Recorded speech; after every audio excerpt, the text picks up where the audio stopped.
네, 안녕하십니까. 저는 도화 엔지니어링에 근무를 하고 있는 유영철 이사입니다. 한국도시계획기술사협회 상임이사로 있습니다. 오늘 앞에 지금 교수님께서 발표하신 자료를 제가 현장에서 처음 봤는데요. 아주 다행이게 결론이 굉장히 비슷해서 천만다행이라고 생각을 하고 있습니다. 저는 그 실무자고요. 발주 초로부터 업무를 수주를 해서 수행을 하고 있는, 현장에 있는 전문가로서 역할을 하고 있는 사람입니다. 제가 하고 있는 일이 거의 이제 프레젠테이션을 많이 하는데, 오늘 제가 그동안에 해왔던 프레젠테이션 장소에 비해서 화면이 엄청 큽니다. 너무 좋습니다. 잘 보이고요. 사람이 또 좀 더 있었으면 좋았겠다는 생각이 좀 들지만 발표해 보겠습니다. 도시계획 AI를 만나다라는 제목으로 계획을 했습니다. 이 PPT는 100% AI로 만들었습니다. 제가 이제 이런 얘기를 하면 작년에 제가 이제 회사에서 세미나를 하거나 강의를 했을 때 이렇게 PPT를 전부 다 AI로 만들었어요 하면 모두 다 와 하셨거든요. 근데 지금은 굉장히 이게 일상적인 일이 된 상황이 됐습니다. 저희가 이제 본격적인 발표에 앞서서 제가 지금 하고 있는 일은 제가 이제 19년째 도시계획 일을 하고 있는데요.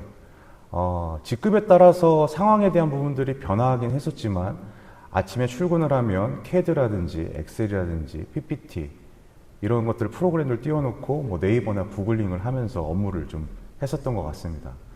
근데 최근에 제가 제 그 모니터에서 바뀌게 된 내용들을 좀 말씀을 드리면 실질적으로 구글이나 네이버에서 검색하던 일들을 대부분 다 AI 툴을 활용해서 검색을 하고 있고요. 초안이나 디자인이나 소프트웨어 쓰는 일들도 일부 지금 AI를 통해서 위임을 해서 업무를 진행하고 있습니다. 이 같은 제 업무 환경에서의 변화 자체가 현장에서 어떻게 지금 AI들이 사용되고 스며들고 있는지에 대한 반증이라고 좀 보여지는 상황입니다. 데이터에 대한 내용인데요. 실질적으로 지금 챗GPT가 2022년 출시가 되었고 1억 명을 사용자가 돌파한 데까지 약 단 2개월이 걸렸다고 합니다. 인터넷이 7년이 걸렸고 스마트폰이 3년이 걸린 거에 비하면 기술 보급의 속도가 기준 자체가 좀 달라진 현재의 상황이라고 하겠습니다. 22년에 GPT가 출시가 된 다음에 현재는 멀티모달 에이전트 AI가 거의 상용화 단계에 이르렀고요. 멀티모달 에이전트는 다양한 문서들, 이미지들 이런 것들을 모두 다 해석하고 글뿐만이 아니라 다양한 결과물들까지 AI를 통해서 도출해낼 수 있는 상황이 됐다고 보시면 됩니다.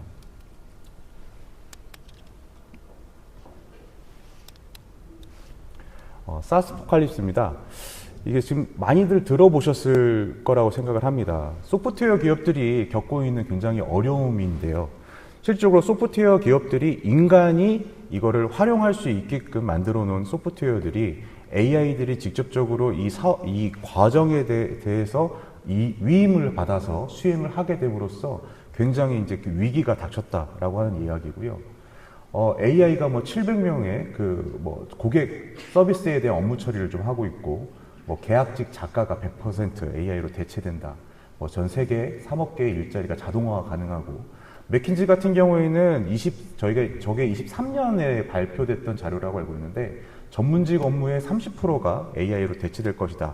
라고 발표한 다음, 최근에 25년에 발표한 자료에 따르면 이 수치가 57%로 약 2배 가까이 뛴 것으로 보여지고 있습니다.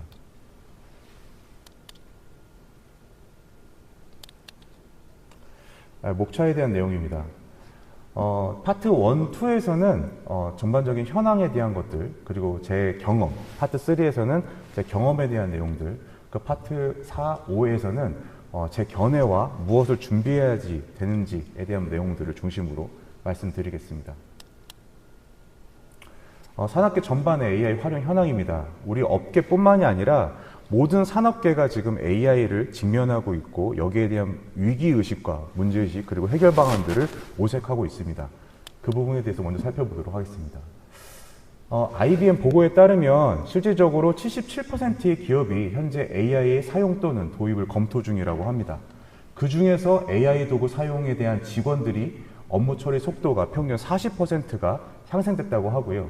국내 같은 경우에는 대기업의 68%, 중소기업의 29%가 AI 도구를 업무에 활용하고 있다고 합니다. 실질적으로 도입을 한 기업들 같은 경우에는 63%가 1년 이내에 그 AI 도입에 대한 비용을 다 회수할 수 있는 것으로 분석이 되고 있습니다. 건설 인프라 분야 AI 선도 사례입니다. 에이콤 같은 경우에는 AI 기반 설계 최적화 도구를 도입을 하고 있고요. 설계 시간을 30% 단축했다고 합니다. 오토캐드 그리고 이제 저희가 이제 맥도날드 이 부분 같은 경우에도 작성 시간에 대한 부분들이 계속해서 줄고 있고 AI를 활용을 함으로써 생산성의 향상이 실질적인 수치로 좀 드러나고 있는 상황입니다. 여기서 저희가 좀 생각을 해봐야 될 게 이 업계 자체에 좀 이 생태계가 좀 바뀌고 있다는 생각이 좀 들고 있습니다. 실질적으로 똑같은 업무를 수주를 했었을 때 어떤 회사 같은 경우에는 AI를 적극적으로 쓰면서 생산성이 향상돼 가지고 보시는 것처럼 설계 기간이라든지 소요 기간에 대한 부분들이 절반 열어준다면 이 생산성에 대한 격차가 굉장히 벌어지는 형태로 해서 수주에 대한 시장의 변화가 있을 거라고 좀 판단하고 있습니다.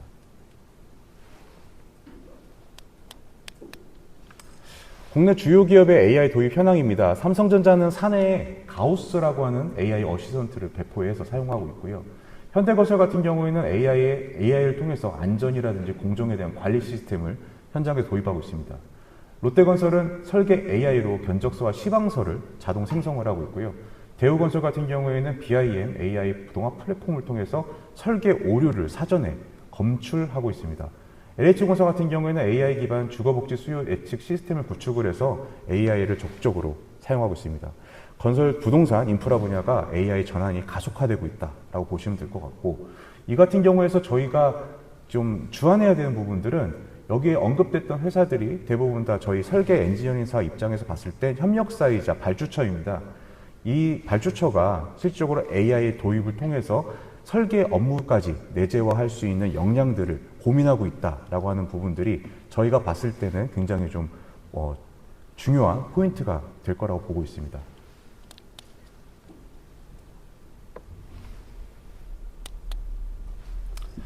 타 전문직 분야의 AI 충격에 대해서 좀 말씀드리겠습니다. 로컬 테크 기업인 합의 AI 같은 경우에는 계약 검토 98%를 AI가 처리하고 있습니다. 우리나라에도 이 부분들이 들어와서 이용하고 있다고 하고요. 법무법인 신규 채용에 대한 부분들이 30% 이상 감소한 상황입니다. 금융 쪽에서도 이제 블랙락 같은 경우에 AI를 통해서 애널리스트의 업무 40%를 대체를 하고 있다고 하고요. 의료 같은 경우는 이미 영상 판독에 대한 부분들이 AI화 되면서 의사보다 훨씬 더 정확한 수준의 의사 수준의 AI 판독 결과가 있다라고 판단을 하고 있습니다. 이 세 가지 전문직에서의 분야의 그 AI에 대한 부분들이 도시계획 분야에도 똑같이 적용될 것이라고 보고 있습니다. 산업계가 저희가 우리에게 던지는 질문입니다. AI 도입은 현재에서는 이제 트렌드가 아니라 생존 조건이 되고 있으며 위협받는 것이 단순 업무가 아닌 전문직의 인지 업무까지도, 그러니까 저희가 과거에서 AI를 활용했을 때 여기까지는 못하겠지 했던 것들도 점점점 그 장벽들이 AI가 전문가의 영역으로 들어오고 있는 현실이 되겠습니다. 실질적으로 AI가 전문직의 전문가들을 대체할 것이냐 이런 질문에 대해서는 도구를 먼저 쓰는 사람들이 실질적으로 AI를 쓰면서 도시계획을 하는 사람들이 AI를 쓰지 않는 도시계획을 하는 사람들을 대체해 나가는 형태로 변화할 것으로 보여지고 있습니다. 도시계획 분야는 어디에 서 있는가 이 부분을 고민해 볼 때가 된 것 같습니다. 도시계획 업계의 AI 활용 현황입니다. 우선 해외 사례입니다. 싱가포르 같은 경우에는 이제 버추얼 싱가포르라고 해서 이제 디지털 트윈을 구축을 해서 AI 시뮬레이션으로 도시계획의 의사결정을 지원하고 있습니다. 헬싱키 같은 경우에는 교통, 인구, 에너지 데이터에 대한 부분들을 AI를 통해 분석을 해서 시나리오별로 도시 성장에 대한 자동 생성, 시나리오를 생성을 하고 있습니다. 두바이 같은 경우는 조금 더 적극적으로 AI 기반 토지 용계 분석, 개발 허가 자동 심사 시스템까지 운영하고 있는 것으로 나와 있습니다. 저희가 이제 도시계획과 AI라는 측면에서 봤을 때 주요 기술 영역에 대한 부분입니다. 총 5가지를 좀 언급을 해놨고요. 첫 번째는 공간 빅데이터 분석, 두 번째는 교통 시뮬레이션, 그리고 세 번째는 토지용 최적화, 네 번째는 환경, 경관 분석에 대한 내용입니다. 다섯 번째는 주민 의견 분석에 대한 부분인데요. 여기 다섯 가지 언급을 드린 거에서 1번부터 4번은 정량화된 데이터를 통해서 데이터를 구축하고 분석하는 업무라고 하면 5번은 실질적인 주민 의견을 자연어 처리 능력을 통해서 민원을 분류하고 계획에 대한 반영 내용으로 유의미하게 바꾸는 형태라고 보시면 될 것 같습니다. 여기에서의 어떤 데이터들이 AI를 통해서 구현이 가능하고 전문가가 개입해야 되는지 이런 부분에 있어서 좀 주안할 수 있는 부분이라고 보여지고 있습니다. 국내 도시계획 AI 활용 현황입니다. 공공 같은 경우에는 국토연구원에서 AI 기반 모니터링 시스템을 구축하고 있고요. 서울시 같은 경우에는 AI 교통 신호 최적화, 그 다음에 이제 세종시 같은 경우는 자율주행 특화 도시로서 AI 교통관리 시스템, LH나 SH 같은 경우에는 AI 기반의 주거복지 수요 예측과 공가 관리에 대한 부분들을 AI를 활용하고 있습니다. 공공에서는 운영을 중심으로 AI를 활용하고 있고요. 실질적으로 도시계획의 본질적인 저희 업계에서 바라보고 있는 본질적인 업무라고 할 수 있는 계획이라든지 보고 작성에 대한 부분들은 아직은 좀 초기의 상황이라고 좀 보실 수 있습니다. 엔지니어링사 같은 경우에는 일부 선두기업 중심으로 자체 AI 플랫폼을 구축해서 이런 부분에 좀 대응을 하고 있는 상황이 되겠습니다. 도시계획 단계별 AI 활용 가능 영역이라고 좀 분류를 해봤는데요. 자료조사 정리나 문헌검색 요약, 보고서 초안 작성, 문장 교정 이런 부분들은 현재 활용 가능한 AI를 통해서 많은 부분들이 쓰고 있는 상황입니다. 이거 같은 경우에는 활용하는 즉시 생산성이 향상될 수 있는 효과를 누릴 수 있는 부분이고요. 현재 저희 업계에서 도입 실험 중인 부분들은 법령 검토 및 법적 근거에 대한 요약, 그리고 이제 계획 시나리오별 비교 검토 이런 부분들까지도 AI를 통해서 일부 구현을 하고 있는 상황이 되겠습니다. 아직 전문가 영역이라고 보여지는 부분은 자율계획안에 대한 생성된 결과물에 대한 전문가 판단이 필요한 부분들, 그리고 주체 간 갈등 조정 협의, 맥락적 판단은 아직은 AI가 아닌 대체 불가한 영역이라고 보여지고 있습니다. 다만 현재 시점에서 AI가 할 수 없는 이라고 단언을 저희가 이제 서두에 말씀을 드리는 거고요.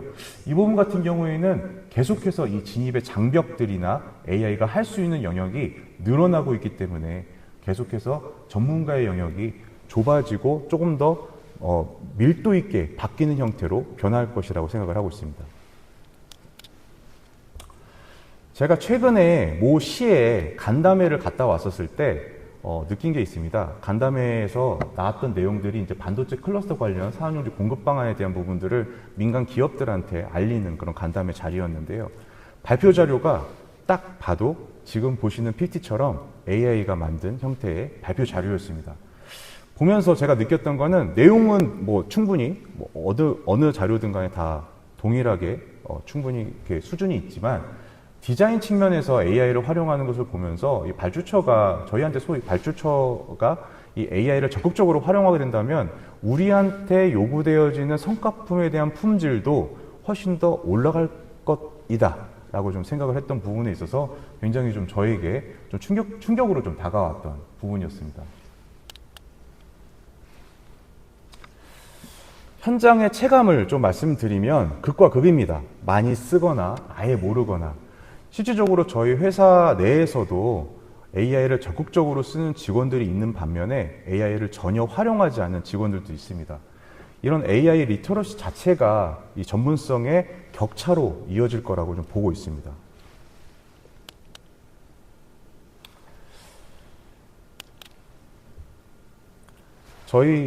제가 이제 실무에 근무를 하고 있고 저희 회사 얘기를 좀 안 할 수가 없는데요. 저희 회사에서 지금 보유하고 있고 계속 발전해 나가고 있는 디다스에 대한 내용입니다. 저희 회사 같은 경우에는 2019년부터 이 DX에 대한 부분들을 고민을 하기 시작을 했고요. 처음에 시작은 그러했습니다. 저희 회사가 굉장히 큰 회사고 굉장히 많은 프로젝트를 수행한 경험이 있음에도 불구하고 실질적인 업무를 수행함에 있어서는 그 담당자들의 개인의 역량을 중심으로 업무 수행이 될 수밖에 없었던 그 한계성에 대한 부분들을 좀 저희가 넘어서고자 실질적인 개인의 역량이 회사의 노하우로서 발전이 되고자 하는 부분을 고민을 했고요. 그래서 데이터들을 좀 모으기 시작했습니다. 기존에는 담당자들이 개인별 하드에 갖고 있었던 데이터들을 다 회사의 어떤 클라우드로 모으기 시작하면서 이거를 어떻게 활용하고 공유하고 노하우 할 것인가 이런 고민들을 시작했고요. 2023년에 전사적으로 확장을 했고 현재는 지금 디다스 2.0이라고 하는 AI 연동 기반 구축에 대한 부분들을 계속해서 진행해 나가고 있는 상황이 되겠습니다. 설계 도구를 좀 설명을 드려야 되는데요. 디다스 안의 내부 구조를 제가 화면에 띄우지는 못하지만 실질적으로 저희 프로젝트를 관리하는 데 있어서의 업무에 대한 부분들, 수행하는 업무들, 그리고 이제 거기 안에 들어가는 설계 도구라든지 자동화에 대한 부분들, 이런 것들을 모두 다 디다스 안에서 작업할 수 있고 구현할 수 있게끔 프로그램이 되어 있습니다. 추가적으로 저희가 2026년에 들어서 새롭게 도입된 탭이 하나 있는데 AI 사례 공유 탭입니다. 지금 현재 3월 기준으로 전사 데이터의 77건이 이 사례 공유에 좀 등록이 되어 있고요. 여기에서는 실질적으로 각 부문에서 다양한 부문에서 활용했던 AI 기술에 대한 내용들을 어떻게 하면 활용할 수 있는지, 어떻게 성과를 냈는지, 어떻게 자동화했는지 이런 것들을 모두가 오픈되어 있는 공간에서 활용하는 상황이 되겠습니다. 저희가 봤을 때 현재 업계에서 AI의 활용에 대한 부분들은 섀도우 AI입니다. 회사가 공식적으로 인정하는 수준에서의 AI 활용이라기보다는 임직원 각자가 챗GPT나 클라우드나 제미나이를 개인적으로 사용을 함으로써 경험이나 노하우가 조직자산으로 아직은 축적되지 않은 단계라고 생각을 하고 있습니다. 저희가 방향성을 갖고 있는 것은 디다스 2.0의 방향성은 쉐어드 AI입니다. 실질적으로 원클릭 AI를 통해서 GPT나 클라우드나 제미나이가 디다스라고 하는 인터페이스 안에서 구현이 되고요. 설계 지식 도움이라고 해서 기존에 갖고 있던 정보들이나 데이터들을 레그화해서 사내 설계 기준이나 법령 기반의 AI 응답을 도메인을 기반으로 한 AI 구축을 목표로 하고 있습니다. 추가적으로 AI 플레이그라운드라고 해서 부서별 실험이나 공유 공간에 대한 부분들을 운영을 함으로써 개인들이 갖고 있었던 역량이 조직의 역량으로 바뀌게 되는 것을 유도하고 있습니다. 저희 도시 부문에서는 실질적으로 이제 MCP에 대한 개발도 추가적으로 진행을 하고 있습니다. 이 부분 같은 경우에는 AI가 단순히 어떤 질의 응답 형태에서의 기능이 아니라 실질적으로 아까 말씀드렸던 소프트웨어 자체를 구동을 함으로써 결과물을 내는 형태인데요. 예를 들면 아크지아이스 같은 경우에 저희가 사용법에 대한 부분들을 AI를 통해서 질문을 하고 답을 받고 본인이 아크지아이스를 돌리면서 결과물을 내는 형태로 하는 게 작업 시간이 한 20분 정도라고 본다고 하면 AI를 통해서 그냥 아크지아이스에 대한 운영권을 위임하고 거기에 대한 결과물을 바로 받게 되면 작업 시간이 약 85% 주는 3분 이내의 작업 결과가 나오는 형태에서의 MCP 활용을 또 개발 목표로 하고 있습니다. 저희가 AI라고 하는 것에 관심을 가지면서 최근 3년간 매년 부서 워크숍을 통해서 AI에 대한 부분들을 같이 고민하고 공유하고 있습니다. 제가 이제 3년 동안에 AI 관련해서 주제로 발표를 했었을 때, 약 3년 전에 첫 번째 세미나 워크숍에서는 제가 어떤 질문을 했냐면, 챗 GPT를 써보신 적이 있습니까? 라는 질문을 했었고요. 작년에 두 번째 세미나를 했었을 때는 AI를 통해서, 그러니까 챗 GPT를 통해서 어떠한 프롬프트를 넣어서 도시 계획, 그리고 이제 저희가 제안서를 작성한다든지 실질적으로 업무에 어떤 식으로 활용할 수 있고 그 결과물이 어떻더라라고 하는 것들을 사례적으로 발표를 했었습니다. 올해 저희가 올해 이제 경진대회를 했었던 거는 이제 4월 3일 날, 이번 달 초에 저희가 이 경진대회를 했었는데 AI 사용법이 아니라 팀들이 직접적으로 AI 도구 툴을 활용해서 만들어낸 도구를 발표한 자리로 운영을 했었습니다. 발표된 주제 유형은 바이브 코딩 기반의 업무 도구 제작, 실행형 AI, AI 기반 설계 자동화 검토 시스템, 자체 설계 언어 도구 구현, AI를 활용한 업무 자동화 아이디어. 지금 보시는 것처럼 이 3년 이내에 조직 내에서도 AI에 대한 이해도가 굉장히 높아졌고 지금은 어떤 AI 도구를 쓸 것이냐가 아니라 그 AI로 무엇을 만들어서 내 업무를 자동화할 것인지, 업무의 생산성을 높일 것인지 이것들을 고민하는 단계에 이르렀다고 보여지고 있습니다. 제가 업무에서 AI를 어떻게 쓰고 있는지를 좀 말씀을 드리면, 보고서의 초안이나 기획안의 초안에 대한 부분들을 AI로 생성을 하고 있고요. 거기에 대한 검토를 제가 하고 있습니다. 법령에 대한 규정이랑 회의 준비 이런 것들을 다 AI로 하고 있고요. 이 발표 자료에 대한 부분들도 100% AI를 통해서 기획하고 마스터 대본을 만들고 프레젠테이션을 만든 사항이 되겠습니다. AI 활용에 대한 현실과 그러니까 정착에 대한 부분입니다. 실질적 글로벌 조사에서 AI를 업무를 활용하는 직장인은 75%, 그 중에서 능숙하게 일상 수준으로 활용하는 수치는 23%, AI 정기 활용률 같은 경우에는 전 산업 평균 28% 절반 정도가 건설 엔지니어 분야에서 활용되고 있다고 검토가 되고 있고요. 국내 기업 현황 같은 경우에는 적극적인 활용 비율이 25%, 아예 사용 경험이 없는 게 43.1%입니다. 그러니까 도입률과 정착률 이 사이에 괴리가 있는 게 현재의 단계라고 보시면 될 것 같습니다. AI를 활용함에 있어서 주요 한계와 리스크입니다. 먼저 이제 환각에 대한 부분인데요. 수치적으로 확인됐을 때 GPT-4급 모델 같은 경우에 오답률이 3에서 7%, 그리고 이제 법령고시 정보 같은 경우에는 기합습되어 있는 정보가 과거의 데이터일 수가 있습니다. 이거 최신화가 안 된 부분에 대한 부분들이 있고요. 데이터가 없는 것을 모르고, 그 다음에 저희가 계획에서 필요로 하는 맥락에 대한 부분들의 이해가 좀 어렵습니다. 그 다음에 지금 앞에 이제 교수님께서 한번 말씀해 주셨지만, 현행 법 체계에서 이 AI로 생산된 보고서와 설계에 대한 법적 책임에 대한 귀속이 아직까지는 정립되지 않은 상황입니다. AI가 파트너일까 경쟁자일까 이 부분에 대해서 고민을 좀 해봤는데, 잘 쓰는 사람에게는 압도적인 생산성의 동반자라고 보여지고요. 경쟁자는 AI와 전문가가 경쟁하는 것이 아닌 AI를 활용하는 전문가와 활용하지 않는 전문가가 경쟁하는 구도라고 보여지고 있습니다. AI 시대의 전문성의 재정입니다. 과거에는 결과물을 만들어내고 생성해내는 것도 전문가의 영역에서의 어떤 그 전문성이라고 보여줬다고 하면은, 지금 남아있는 거는 결국에는 그 생성된 결과물을 판단하고 거기에 대해서 책임을 지는 거, 그러니까 전문 영역에서의 도메인 지식이 결합된 AI를 얼마만큼 활용할 수 있느냐, 거기에 대해서 많은 양의 생성되어 있던, 인간이 하던 것보다 훨씬 더 많은 양의 데이터와 결과물에 대한 부분들을 어떻게 판단하고 책임질 것이냐, 이것이 지금 AI 시대의 전문성의 재정이라고 보여지고 있습니다.